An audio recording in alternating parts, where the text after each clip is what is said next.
take some time just to acknowledge the traditional unceded territories that we're each joining from today. So for myself, I'm joining from the Fraser Valley. So those are the territories of the Coquitlam First Nations, which lie within the shared territories of the Tsleil-Waututh, Katzie, Musqueam, Kikite, Squamish, and Stolo nations. So I'd just like to encourage everyone to spend some time just to acknowledge the territories that you're joining from today. So we'll also jump into some very brief housekeeping. So this is just a reminder to everyone to please keep your microphones muted for the duration of the presentation. We welcome you to turn on your cameras if you feel comfortable with that, and we'll have some Q&A throughout the presentation. So please feel free to unmute yourself if you're comfortable with asking your question on live, or you can put your question in the chat box and we'll monitor that as well.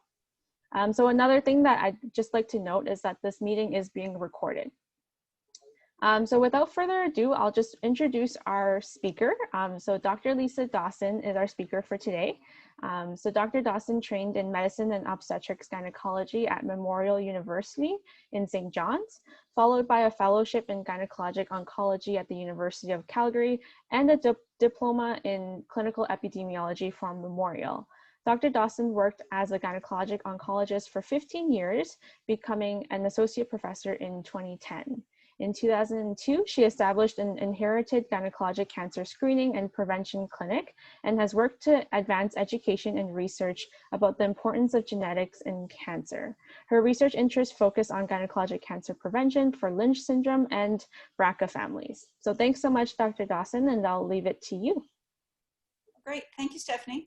I want to thank you and thank Dr. Stewart, Dr. Huntsman, and the entire Gyne Cancer Initiative team for this invitation. I'm so pleased that we're talking about hereditary cancer and that this important topic has reached the seminar series. All of you will know that I love talking about this, and I feel that this topic hits right in line with our goals as part of Gyne Cancer Initiative. Oh, hang on, Stephanie, my slides are not, oh, here we go. So we all remember, of course, that Gyne Cancer Initiative has really set out for itself a very ambitious goal to reduce death and suffering for gynecologic cancer by 50%. And the task for today is really just to review why hereditary cancer is an important part of that and how we can use our care for these women to make an invaluable impact on that number. And this team, I think, has the potential to build some really strong different research projects in hereditary cancer. And that's really what I'd like to do today, is go through and prompt a conversation amongst this community about what can we be doing, what projects can we tackle, and where can we make an impact to get to our overall goal. So for this audience, I think I don't need to say how horrible ovarian cancer is. And speaking as a clinician who cared for women with ovarian cancer for a very long time, I can say that I think that I speak for many of us when we feel that if we're engaged in the prevention of one ovarian cancer, that our whole careers will have been worth it. And really, that's how I started working in hereditary cancer, because I just felt that there has to be a better way. And that's really how this whole story has started for us in our work. So Gyne Cancer Initiative has really outlined 3 key pillars of what we're trying to work on and where our goals are. And so we know about prevention, obviously, we know about diagnosis and treatment, and we know about survivorship. Diagnosis and treatment are very important in hereditary cancer, but I think in terms of genetics and genomics, a lot of that work is going to be also very focused on somatic tumor testing. For the purposes of today's conversation, I just want this talk to be really about the care of people with germline inherited hereditary cancer, and for the in the interest of efficient BRCA mutations. Lynch syndrome, of course, is a really important contributor to hereditary cancer and gynecologic cancer, both in ovary and endometrium. But for today, we're really going to talk mostly about BRCA. So I wanted to start by putting a personal touch on this for you, because I think the beauty of working in this clinic, caring for hundreds now of BRCA carriers, is I've learned about the complexity of this care. And this is a quote from a lady who participated in the master's thesis of a student of mine at Memorial, Jacqueline Hines. And she did a project where we looked at the experience of BRCA carriers with the healthcare system, with education, with access to care, and their patient-driven priorities. And this lady told us that she had lost her mom when she was 16 of breast cancer. She'd lost her aunt several years later, had decided thereafter to have genetic testing with the hope that it would open some doors to prevention.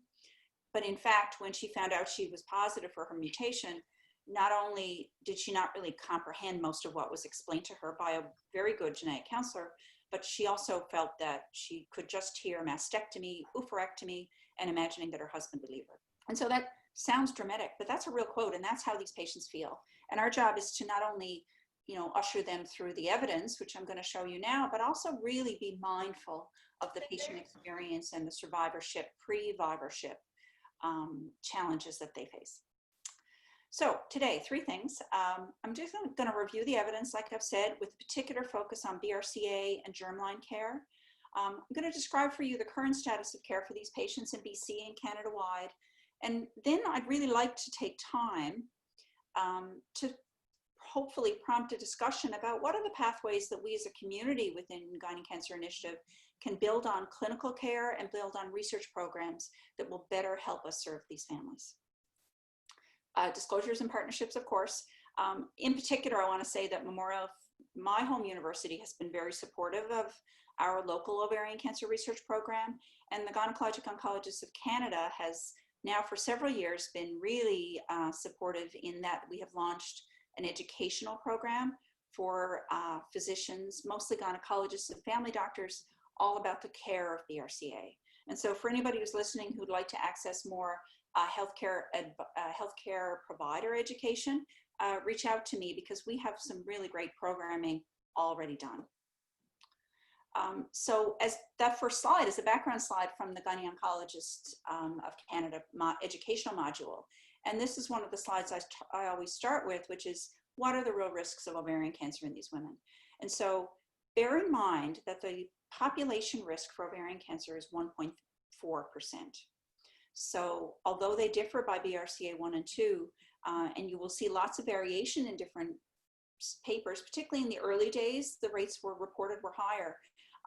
But it goes without saying that even at the very lowest estimate for a BRCA2 carrier, you're still looking at a substantial increase in ovarian cancer risk compared to the population. So this is nothing to minimize what these risks are for these women. So back to our lady, here she is now. She's determined that she has this hereditary cancer predisposition. How is she going to manage that risk? What's the evidence to support her, and how can she make her decisions? Well, so let's start with screening, because that would naturally be our first step. And I think, for many of us in the community, we had high hopes that these large screening trials with hundreds of thousands of women were going to give us some kind of hit and traction in terms of CA-125 and ultrasound screening as a way of detecting ovarian cancer early. And sadly, that is not what's happened. These large trials have really not been able to demonstrate a significant improvement in overall mortality. So I think it's fair to say that we do not have evidence at present that CA-125 and ultrasound are meaningful, effective screening tests. And what I say to patients is that I cannot look you in the eye and give you any assurance that you do ultrasound CA-125 that you are not still at risk of getting an ovarian cancer or developing an advanced stage ovarian cancer. So we can't take this to the bank. Just to hammer that home, in the UK study, 100,000 women with no screening, 100,000 women with various types of screening, and we're not really seeing any kind of demonstrable impact. And in fact, we're doing people harm because we're operating on them more and not finding the cancers. So sadly, screening is not the key in the population. But of course, this talks about hereditary high-risk women. So one might think, well, gee whiz, if the rates are higher, your likelihood ratios may be different, perhaps you can get more mileage if you're screening high-risk women. And there are some hints of hope there, but I think frankly the jury is still out.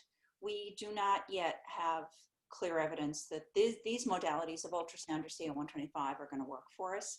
Let's see how these trials evolve. I will say though, stay tuned, because we have now across Canada have many centers about to or having opened already the CHARM study, which is a study of circulating tumor DNA. And so we're all very, I know my patients we're hoping to launch soon are very hopeful that that will be, that will give us some more opportunities with prevention, let's say.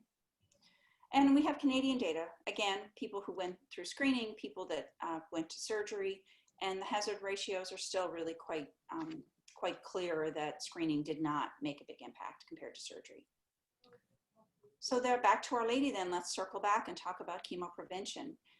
In BRCA carriers, well, and in fact in the population, you know, this is one of those issues that I think never got really great knowledge translation, because many people don't know that the ovarian cancer, that the oral contraceptive pill is so protective against ovarian cancer. And no question, we see reductions in ovarian cancer rates in women who've taken the pill for a reasonable duration. And that dose response curve goes on with time. And most importantly, concern of many patients is that, you know, concern about the parallel increase in breast cancer risks. And in fact, that's not what we've seen in these studies to date. I will just say real quickly that along the lines of chemo prevention, we do have a trial open across Canada, which is a randomized controlled trial of aspirin versus placebo in women who are planning preventative surgery.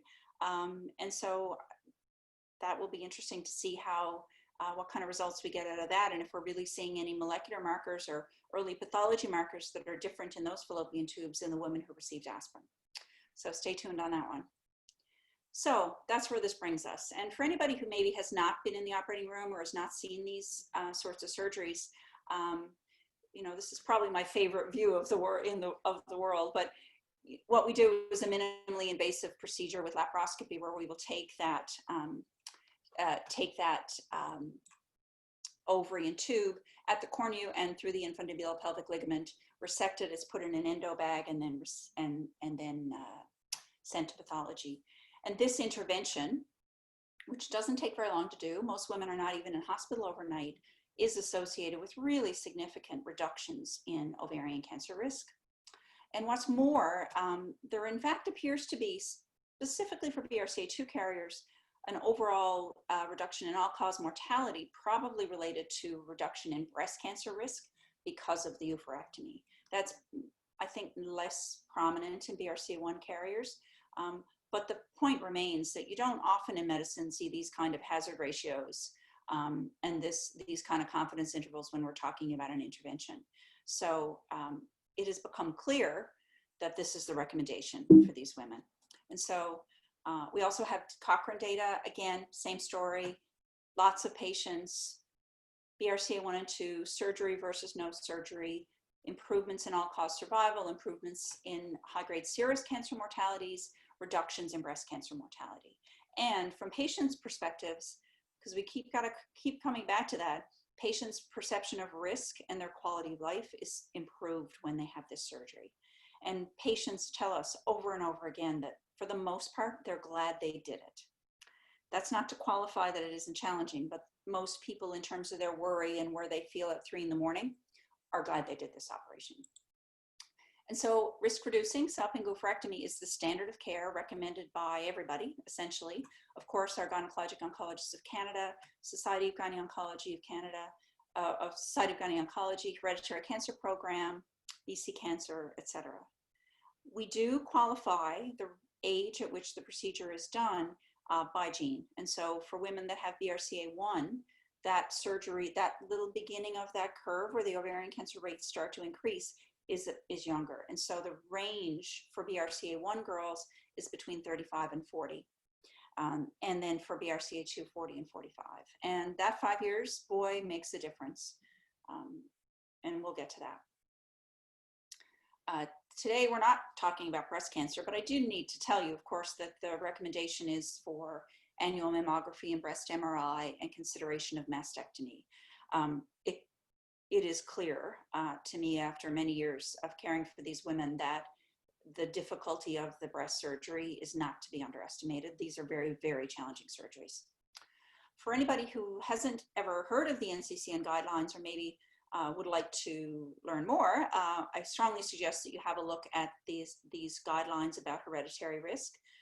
They're really well laid out, very evidence-based, and updated on a frequent basis, which is as frequently as 2 months ago. And so that's sort of the go-to. I have this file in the clinic all the time and flip open whatever relevant recommendation I need for the patient to see. We often will attach the one-pager of a given recommendation to our family doctor letter, and just throw this thing around so as many people as possible can see what the guidelines are. Again, for this audience in the gynecology community, I think, you know, you will all be well aware about the understanding now that high-grade serous carcinomas have a huge, are hugely known to start in the fallopian tube, less so than on the ovary. I don't need to explain that to this community. But I do want to say on a clinical side that we know that the pathologic assessment of these ladies' fallopian tubes when they're removed is very important, and that there is a rate of finding an occult malignancy or pre-invasive process on that fallopian tube when you take it out. And I am seeing consistently over the years that if you're at an academic center with pathologists that know a lot about hereditary cancer and pathology specimens like this, there's never an issue with the way it's assessed. But for ladies that are having their surgery in the community, I'm still seeing tons of reports that are coming back where the fallopian tube has not been properly sectioned or assessed.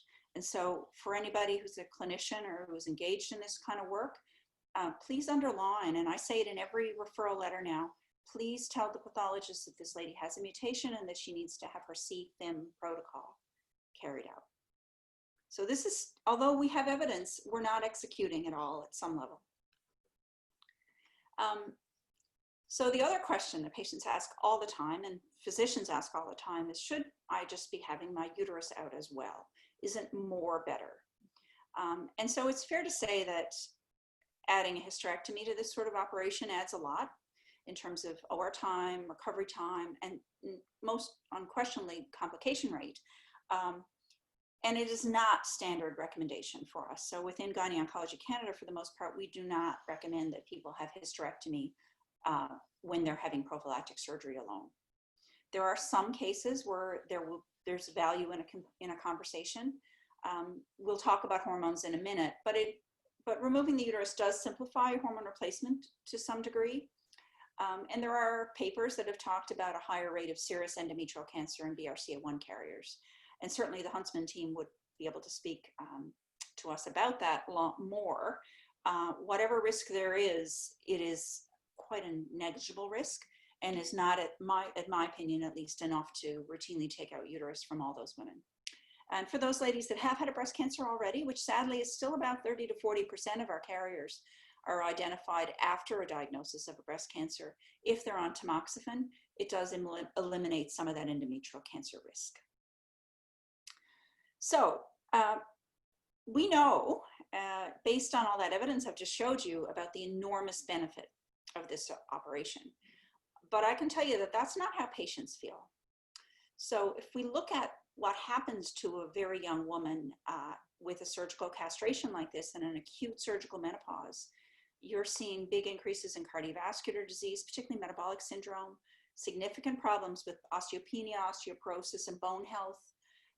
I would love for Lesa Galea to talk to our team as well some more about the cognitive impact of an acute surgical menopause on these women, and things like word finding, memory are really significantly impacted. And what's more, there are in fact many publications now that have talked about higher rates of dementia and Parkinson's in women that have an acute premature surgical menopause. And that's before we even start to talk about the quality of life factors. And, you know, when I was in medical school, I have to say, and maybe even still in gynecology training, you know, I think we really did minimize what these symptoms are like for these women. And having now been in clinics for years and sitting with a young BRCA1 carrier post-oophorectomy and watching some of those nights, some of those sweats and some of those hot flashes, it's really quite horrible. And so this is not sort of a benign complication by any means. The sleep disruption can be very significant. And if you put it in the context of the age of these ladies and the fact that they're trying to work, trying to raise their families, and all that that age in life entails, you don't have the luxury of this kind of sleep deprivation. And then the sexual health part, which is a primary concern for patients, is not small either. And so there are very significant changes in sexual health, sexual well-being when that acute menopause happens. So although we feel that the scales are quite tipped in favor of oophorectomy, patients don't go into it with that same enthusiasm, I can tell you. For anybody who would like to read a little bit more about this, I strongly suggest you look at the Society of Obs-Gynae of Canada Clinical Practice Guideline, written by Michelle Jacobson, and she's done a beautiful job with this guideline, outlining where the evidence is and what the concerns are. And in fact, I give this to patients too. It's quite helpful for them. What she says in that paper is that all of these other things I've talked about, the cognition, the bone health, the quality of life, the sexual health, are dramatically improved if women are given hormone replacement therapy. But patients are afraid of hormone replacement therapy. And I always sort of say that we have Reader's Digest to blame for that. But when we talk about BRCA carriers, you know, they have an extra layer of terror about breast cancer, and they've been taught for most of their life that estrogen is poison. And so it's really important, I think, to back up and look at what is the evidence. And so we have actually reasonable evidence now in BRCA carriers who have had their surgery, who are given hormone replacement therapy thereafter, that we're not seeing an increase in breast cancer rates compared to those women who did not take hormones. And in fact, the benefit of breast cancer risk reduction that you see with the surgery is still very significant. So on balance, they're far better off to have their ovaries removed if breast cancer is their primary motivator before we even talk about ovarian. And we do have Canadian data on this too. Again, 800 ladies, BRCA1, HRT use after BSO was not associated with an increased risk of breast cancer. So this is a real knowledge translation piece. I would say daily end up with a conversation with a lady who's been told by several health practitioners that she's not allowed to have any hormones. And so we really, I think, as a community, can improve our game in terms of patient education and outreach. And then this last bit, so it's funny about this because we've already talked about the fallopian tube issue and how high-grade serous cancers start for the most part in the fallopian tube. But what's funny is that patients have been asking about this for a long time, perhaps even before many of us started discussing it on the research side or in the clinic, which is, why can't I just have my ovaries out now and keep have my fallopian tubes out now and keep my ovaries? Of course, this is biologically plausible. One would expect that there will be quality of life gains, but we don't really yet know what the extent of risk reduction will be. Janice Kwan, of course, has done a lot of work on this, and there are several large trials ongoing. At present, we just don't have the numbers to tell a woman what level of benefit she will get out of salpingectomy alone with the later oophorectomy, perhaps at 50. So what we within Gynecologic Oncology of Canada say is, you know, counsel your patient very carefully, explain that this is not standard of care. There will be some ladies who will choose this regardless. And as long as they understand that we just don't have the data yet, that's quite fine. There are lots of jurisdictions that are routinely doing salpingectomy first. And even that trial that I told you about, OV25, that trial will allow women to be enrolled if they're having salpingectomy only. So stay tuned, stay tuned. And I've told you about OV25. So that trial has sample size of about 400, and off the top of my head, I feel like we're maybe about 70 patients across Canada in by now. And so we look forward to that result. So that's the first little, so that's now 25 minutes. That's the main section of this part of the talk. And I just want to really emphasize that, you know, this is a domain in which personalized care, thoughtful care is really essential. Ongoing relationships with these patients is really essential. Doesn't need to be an in-person clinic. We're delivering our clinic now on a fully virtual platform, and it's really working. And there is a real need, and patient-oriented research will tell us that patient research priorities focus for the most part on alternatives to oophorectomy. And so as a community within Gynecologic Cancer Initiative, I think that's something we should all be trying to think more about. because this is not a one-size-fits-all model. When you're talking about breast surgery, in addition to ovarian surgery, management of menopause, this takes time, this stuff. Okay, so a couple of quick slides just to say that there's a lot more to this story than BRCA 1 and 2. And this big red blob here, I don't for a minute expect people to want to read all these small print, but just want to use it as a way to demonstrate. This is across the top is various publications, down the side is various genes. And so these are all of those that are red are papers which have suggested a relationship with gynecologic cancer, particularly ovarian cancer, by gene and by paper. And so it becomes pretty clear that if BRCA1 are just sort of 4 or 5 down here, that there's a lot of other players that are very important in hereditary cancer.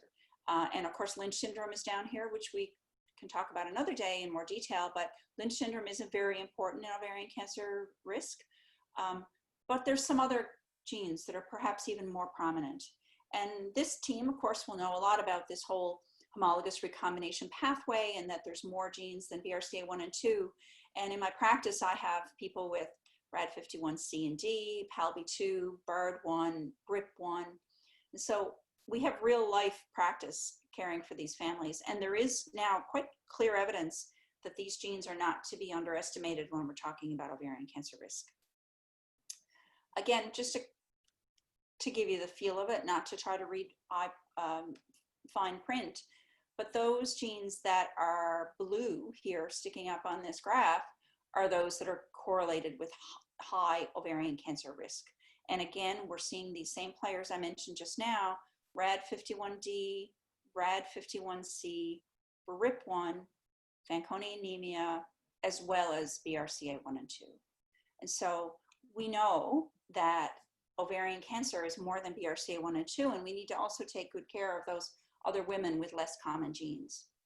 Speaking of RAD51C, I think I didn't include any slides about my RAD51C families in Newfoundland, but those pedigrees that we have seen in our research team are really heavily laden with ovarian cancers.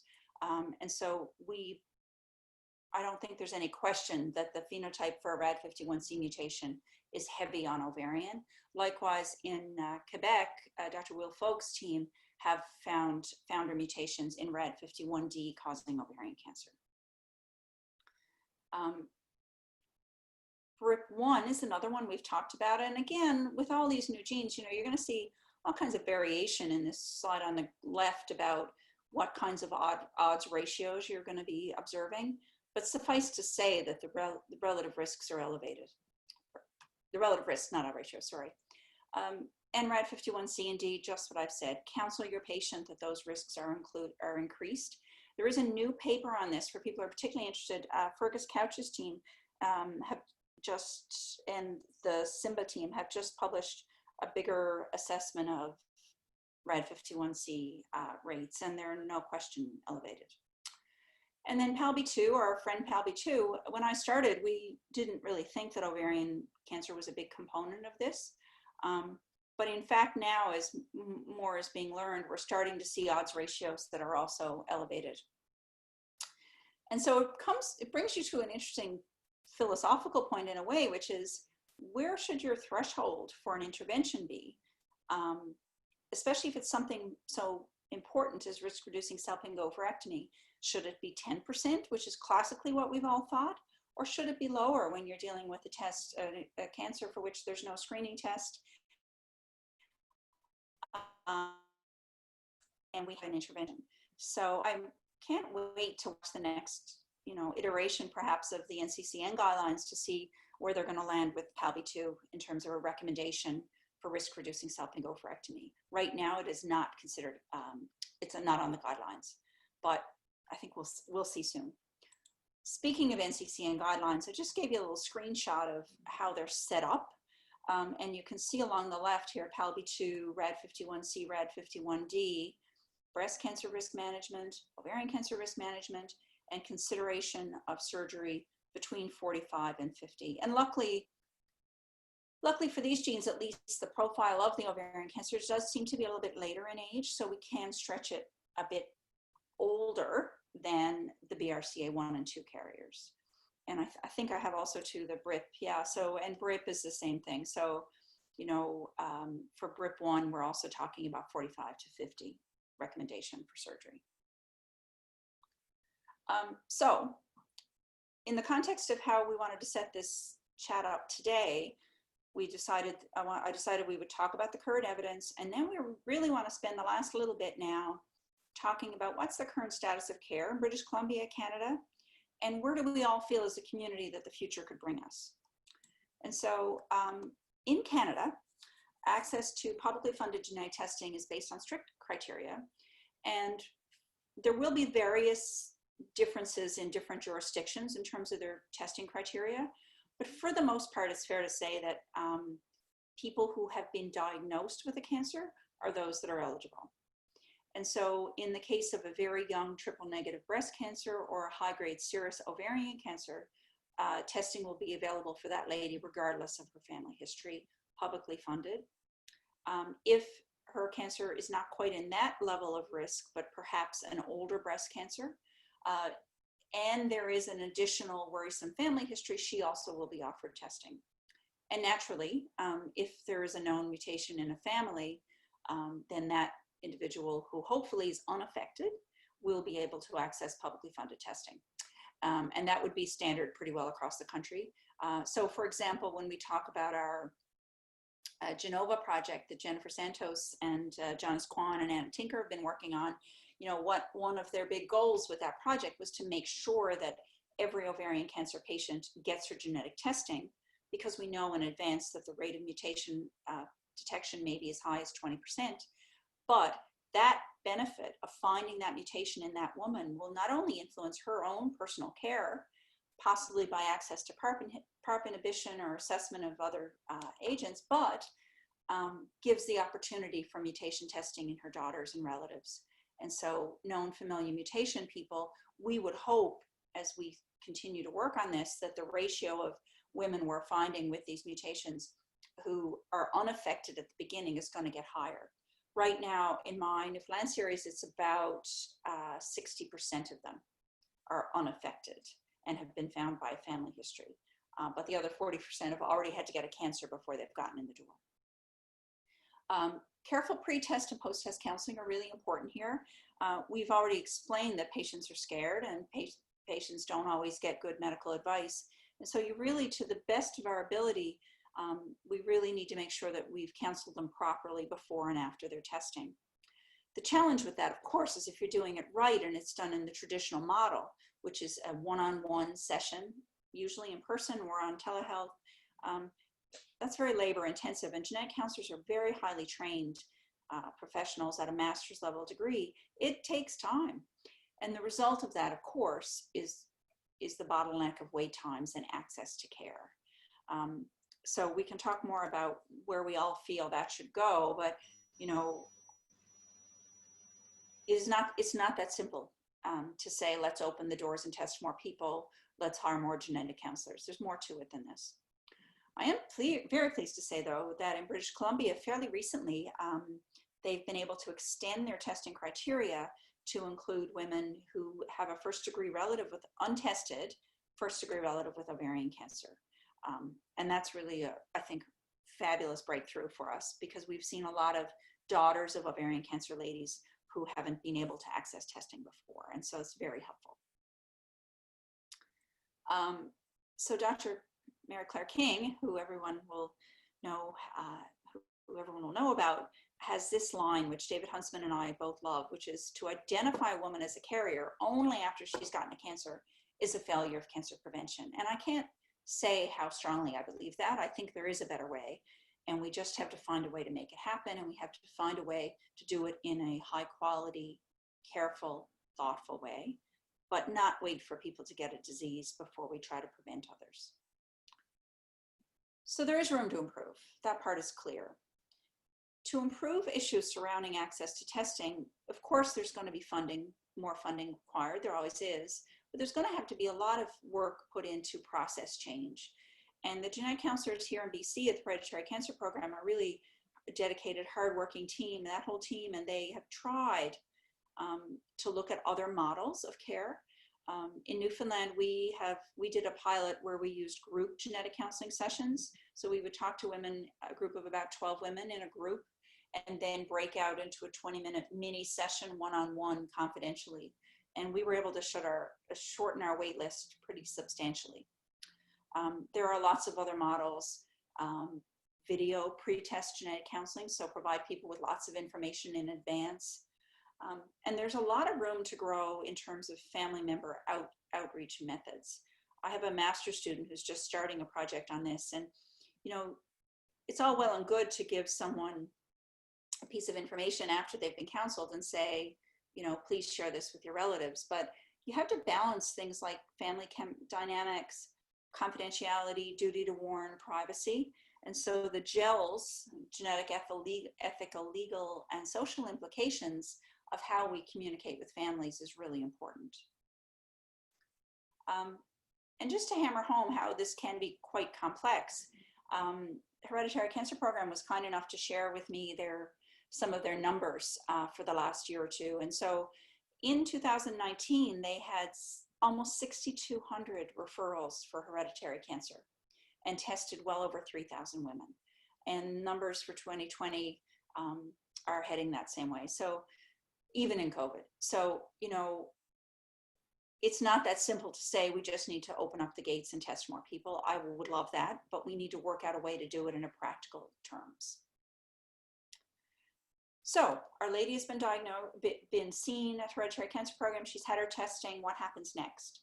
So she'll have a meeting with the genetic counselor again for disclosure. She'll be given written information with recommendations. She'll be given advice about this relative outreach piece. And then in British Columbia, people are referred to the high-risk clinic.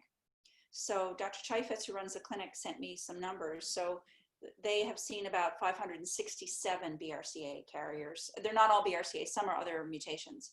And those women are then counseled about the breast screening or surgery, made the appropriate referrals, and then referred for ovarian surgery. This team is working on expanding that clinic, and there is another initiative ongoing now of patient questionnaires and follow-up, telephone follow-up. That's kind of focusing on Lynch at the moment, but at present, the way the high-risk clinic is set up, it's predominantly focusing on those genes that are associated with breast cancer risk. So there's room to grow here for sure. We do have a fair bit of information. It's a little older now, but Gillian Hanley and a lot of our own team members have done a proper look at what is the uptake of screening and prevention in British Columbia. And this data set goes up to about 2014. Overall, the take-home message is that the oophorectomy rate is about 64%. Most jurisdictions, most people will say, authors will say that you would hope to achieve an oophorectomy rate above 70%. Very pleased to say that in Newfoundland, ours is well above 78%, even with all the complexity we've talked about earlier. I know that Dr. Hanley is working on a new data set from Pop Data BC, so I look forward to seeing what those rates are going to be like in this next iteration of patient care. Just so you know, about 30% of women will have a mastectomy. What we would love to see in this data is that the greater proportion of these people are unaffected when we find them. And that will become clear, I think, in this next round. So what do we do? How do we actually improve adherence and access to screening and prevention? I've just been a project about this in Newfoundland, and I can tell you that what patients tell us is that they need a dedicated clinic. And we were able to see by measuring different levels of adherence to both breast or ovarian surgery, breast surveillance and ovarian surgery, that those women that were seen through our clinic were 5 to 6 more times more likely to be adherent to screening and prevention guidelines compared to those that didn't come. And you might argue, of course, the ones that don't come are the ones that won't do it anyway. But what patients tell us over and over is that if they have a reliable service with expertise to talk to, that they understand better and they're more likely to follow up. They also tell us that their family doctors, for the most part, are not preferring to manage them alone, that they would far prefer to have at least access to expertise. Nobody thinks, I think, this needs to be done on an on-person basis in this world, but we know that it helps. And there is now cost-effectiveness data out of Australia suggesting that these sorts of hereditary cancer clinics bring value in terms of efficacy for prevention. And so for our study, Jacqueline Hines Masters, we asked patients a lot about this. And so we asked them, what do you know about your own mutation? And so the brighter blue to the left is strongly agree, and the dark at the far end is not applicable or disagree. And so I just want to show you the fourth one down, which is I understand my options about preventative surgery. And about 60% of people felt that they understood. And 70% of people said, I understand my risk of ovarian cancer. Oh, I just realized I didn't put the number here. So this survey went to 140 women. We had 70 responses in total, most of which came in the first 2 weeks. So there was a lot of interest right out of the gate on and contributing to this research. We also asked patients quite a lot about their feelings on hereditary cancer registries. And so again, patients said 70%, really 90% of them said agree or strongly disagree that they would feel a registry was useful, that they thought it would help them, and that they would be willing to join it. So 50% said they'd be willing to join it, strongly agree, and then we have another 30 that said agree. So patients feel that they need this and they see that it has value. Naturally, we want to understand as well where the barriers could be. And so we asked patients about, were they worried about insurance, which we can talk about, but is a factor of concern for some patients, despite the fact that we do have a Genetic Non-Discrimination Act in Canada. Some people are worried as well about privacy and data. So when we go to implement these registries, we have to factor in all those concerns in and make sure that we're delivering those registries in a way that's acceptable to patients so that they're set up for success. So another place we can improve is actually a bit of good news that I didn't even know I would have this slide when Stephanie first asked for this talk. Last year, Dr. Kwan and many others of your team have written up an initiative to build a survivorship clinic for women for postoperative care after risk-reducing salpingo-oophorectomy, exactly because of all those menopause challenges we talked about. And so I think it's going to happen soon. We're planning a clinical service launched on a virtual platform, but it's got built-in research tools and outcomes and metrics, and I can't begin to say how pleased we are. And just yesterday, a patient here in BC phoned me because her sister, twin sister, funnily enough, is my patient in Newfoundland. And she had a whole bunch of questions about menopause management, access to hormones. Her family doctor wouldn't give her hormones. And so, you know, it just seemed very timely. I was literally writing this slide when the phone rang. So we believe that this is a really important way to improve the quality of care for these families. And I thank Dr. Kwan for her initiative on that. So to round off now, we have a little bit of time to wrap up, and I wanted to throw out a few crumbs and hopefully conversation about, having explained the complexity of genetic testing access, talk about the philosophy behind initiatives to look at population-based testing. And so here's what we know. We know that the rates of BRCA 1 and 2, RAD51C, RAD51D, PALB2, all combined are higher than we used to think. And so it's fair to say that a population rate for those genes combined could easily approach 1, 1.5, 2% in some papers. So the rates are higher than we think. Our current model of testing is really fixed on relying on a cancer diagnosis, either in the individual or in the family, to get people through the door. And so it's not a big stretch to say, well, is there a better way? Should we just test everyone? We do it for prenatal test, neonatal testing or newborn screening. Maybe this is the future. And I'm very interested in this topic. And it needs to be done thoughtfully and carefully. We do have very good evidence in people of Ashkenazi Jewish mutation, Ashkenazi Jewish ancestry, where the rate is even higher, again, probably well over 2%, that there's value for a population in implementation of testing.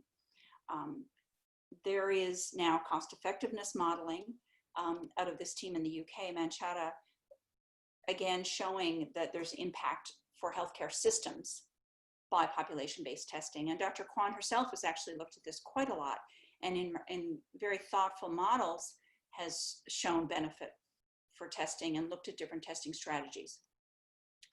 So where I would land it is, I think we need to think about what are the opportunities to build on some of these questions. And I would love to be engaged in further work on this topic.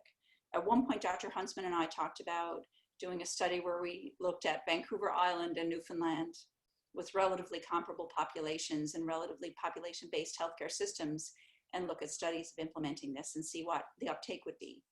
It will have to be heavily driven by patient-oriented outcomes and heavily focused on privacy, confidentiality, thorough pre-test counseling. So think about that. And I just want to wrap up with this delightful, dear family patient of mine who had a high-grade serous stage 4 ovarian cancer at age 59. I have this picture because she ordered pizza to the chemotherapy unit, which I'd never seen anybody do before. And this lady lived for about 12 years with quite advanced disease. And her family was really compelling in that both her mom and her grandmother, by history, had, we believe, ovarian cancer. What is amazing about this family now is that, having been engaged with multiple generations now and multiple family members, there are no more breast or ovarian cancers in this next 2 layers of this pedigree. So all of the women who are at risk have proceeded with their oophorectomy. Everybody's compliant with screening, or many have had mastectomy. And even just recently, I've seen a great granddaughter of my original lady. So just to put the personal touch on it again, you know, I've seen that this works in action, and I want to contribute to have this sort of outcome be what we see in more of our families in BC. And that's where we'll wrap up. We have time for some questions. I'd love to hear people's thoughts, and of course, stand on the soapbox and talk about high-risk registries and further work on population-based testing. Thank you.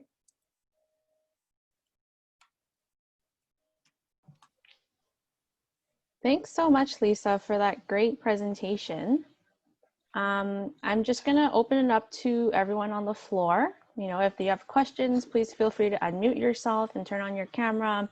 I think a discussion would be great for the remainder 15 minutes that we have slotted. So I'll just leave an opportunity for folks to think up questions. But while we do that, maybe Lisa, maybe I can ask you a question that I'm personally curious about. And that's in the realm of cultural sensitivity and cultural safety when discussing hereditary risk with patients. And I'm curious if there's any work going on in that area. Well, that's a fabulous question, because it's the other big thing I've been working on this last month, which is I was really interested in how South Asian families in particular address some of these issues. And, you know, for some, all of this has to be done in a culturally informed way.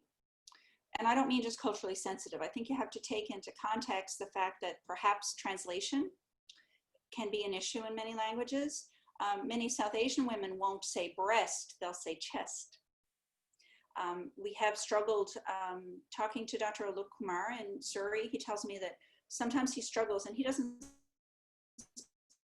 speak enough. He will counsel somebody about genetics and he'll listen to the translator and he'll think, that's not what I said. So there's a lot of issues around communication. There's a lot of barriers with who the translator might be when you're talking about genetics, because, you know, that's a big burden on a daughter to be the person talking about family risk with her mom, or the other way around. So in partnership with Minerva, which is a leadership course I've just been doing, we have a new project we're working on to really explore that. A lot of things about marriageability and feelings about family appearance are true in lots of cultures, not just South Asian cultures. There are a lot of issues with translation in a lot of languages. We do now, we have found on the South Asian question, I have got my hands on through Jennifer Nuck, who's been working on this, who's a counselor at HCP, a Punjabi consent form. So yeah, that's a really, really important question. There's also many cultures, and I would say Newfoundland is one of them too, that there's still some shame associated with cancer diagnosis. And you have to get over those barriers too.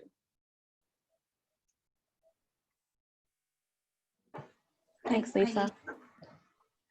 Hi, Geraldine. Can you hear me?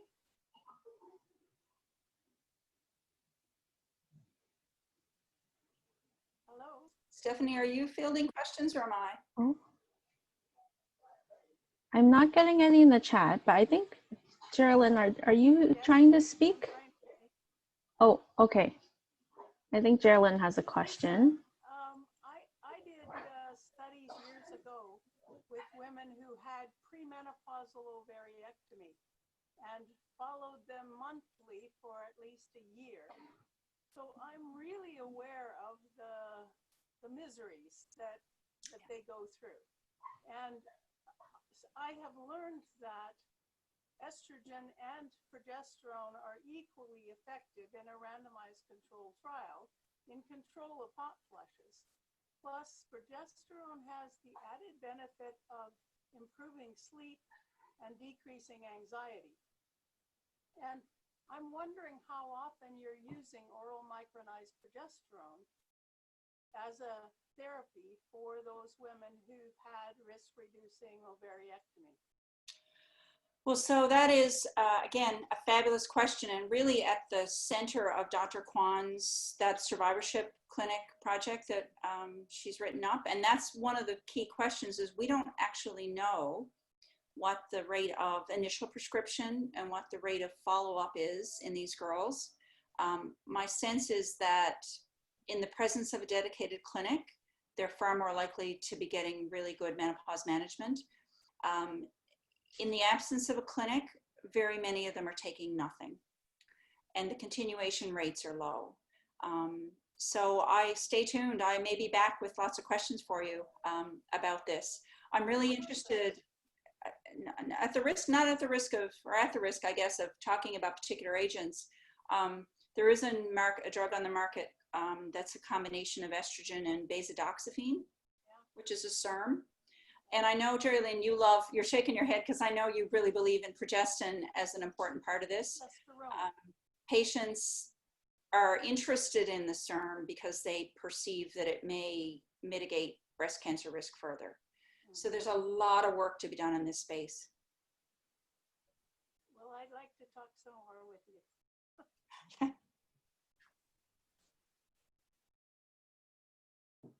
I have a question, if that's all right.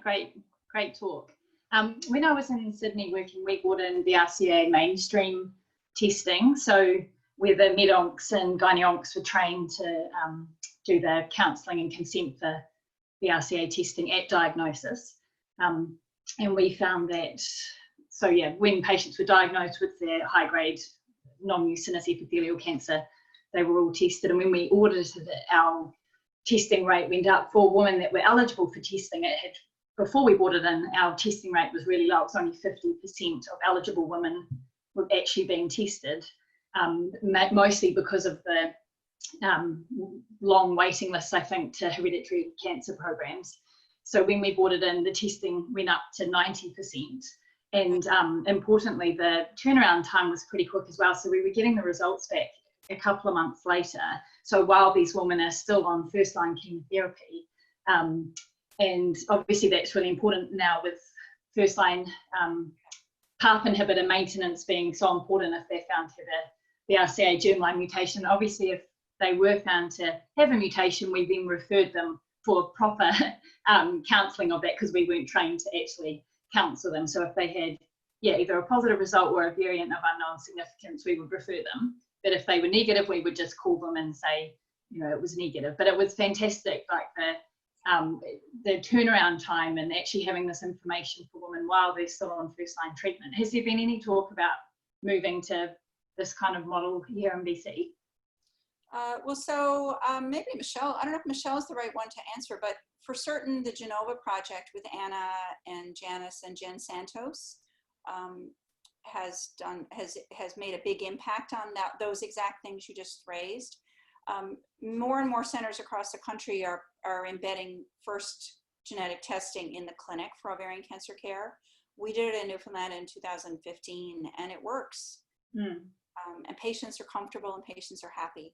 The gynecologists weren't always happy because we were uncomfortable. I think many people were with the variants in the beginning. But if you're well supported by your hereditary cancer program, it's a really effective way to get this moving for families. Michelle, what do you think? Yeah, no. Yeah, like what Anna started with the Genova project, it would be really good to sort of maybe touch base with Anna to get understanding of what her plans are, because it was a BC Cancer Foundation funded project. I'm just wondering, like, is her plan to sort of continue that? That was something that I wanted to ask her about, what sort of plans there are for that. I can't speak to that. I know Jen Santos was kind enough to send, she's the nurse who worked on Genova, she was kind enough to send me your slides. With just evidence about how effective the intervention was. I thought she had showed some numbers in terms of the mutation pickup rate, but those weren't in the slides. But the mutation pickup rates are still high. They're better as we do more oophorectomies, and hopefully will continue to be lower if we're getting these women before the ovarian diagnosis. I'd love to hear where the plans are with Genova. It was a great initiative. Thank you, Amy. Yeah, Lisa, that was a great talk. I really enjoyed it. I just want to follow up on what Stephanie was saying, because I remember at the survivorship workshop, like Dr. Kumar was saying, I think it's not just sort of the language barrier, but he was saying that actually in that community, many people feel that like it can only, like, hereditary things can only be passed on through the father. Right. So if the mother is the one that has ovarian cancer, they don't feel like it can be passed on, which obviously that's not true. So that's something that both David and I was like, oh, like that, like we didn't even think that that was like could be a barrier to some of these things. And there's a fatalism too. It's like when many Newfoundland fishermen never learn to swim because they just feel like, well, the water's cold, what's the point, right? I'm not going to survive. And there's a lot of people, a lot of cultures have beliefs about fatalism of cancer and karma and things that happen bad in your family because of things in the past. And those are not, it's not folktale, these are real beliefs. And we've got to be really open to culturally informed counseling. And I guess the other thing that I want to ask you was about the population-based testing. I know both you and David have mentioned this. Maybe it might be good to sort of connect with Gavin and say, is this something that we want to sort of develop a strategy around in the province of BC to have something like this implemented? Is there an opportunity for that? I think so. I think you're absolutely right. I mean, one easy first angle at that question would be to engage with people in British Columbia who have Ashkenazi Jewish ancestry, because that community, there's a new advocacy group called BRCA in BC at a Beth Israel Temple, and they're working with them now. They would love to work on some projects along that line. So we could start there. There's a lot of ways to tackle it. I was always interested in the idea of doing some de-identified, those Guthrie cards that we use for neonatal testing. I'm not suggesting BRCA testing in newborns. That's not what I'm suggesting, but an unselected series of Guthrie cards could at least let you get a handle on what your population frequencies are, so that you could properly figure out your sample sizes for a bigger trial. So, it's really hard to plan these things when you don't know what the population prevalence is. We know more in Jewish families, and there's evidence out of Israel. So yeah, let's do it. Let's work on it. Yeah, maybe Stephanie and I, with maybe Gavin, can loop back to you on that, and just as we're working on the cluster renewal, I want to see how can we sort of implement some of these things and carry it forward. Mm-hmm. Yeah, and the patient-oriented outcomes would need to be really at the center of it. So maybe another good way to start would be some actual patient engagement about willingness to undergo population testing, and at what threshold do people want testing? Do they just want BRCA? Do they want Lynch? There's. Yes, so Lesa, there's sorry, I guess maybe others have questions, but in Ontario, in Ontario, Steve Nayrod had a program, right? Would that be considered population-based? Well, it is. So it's called the Screen Project, yeah. And there are no, so patients pay for the testing, but it's quite affordable. I think if I recall correctly, I could be wrong on this, but as I recall correctly, when he started, it was BRCA 1 and 2, and it was quite an affordable price, maybe under $100. He expanded it to a panel, which we all agree is where we should start. And I feel like it's maybe in the $200, $300 range, but patients self-select. So there's no criteria to get in the door, but it's people that have sought out the program. So there's inherent bias in those that seek out the program and are prepared to pay. And no doubt when we look at that, that'll be heavily weighted on people who are worried about family history in the first place. But yeah, so that's unselected open testing. There's a lot of work in Israel as well, and they're much further ahead than we are. I mean, maybe to wrap up, I think the one thing though we got to think about with this is, what's the point of finding all these people if we're not going to be sure we're delivering the evidence-based care on the other end? And so the survivorship clinic, improving hereditary cancer registries, execution of evidence-based systematic care is going to be required before we can get the impact of any population-based testing intervention.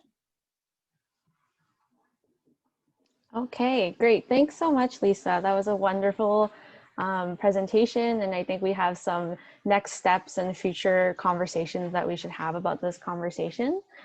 So just to wrap it up, our next session will actually be next Friday, November 13th, and we'll be having Dr. Blake Jilks, who will be presenting on the new classification of gynae cancers, the 5th edition of the World Health Organization guidelines.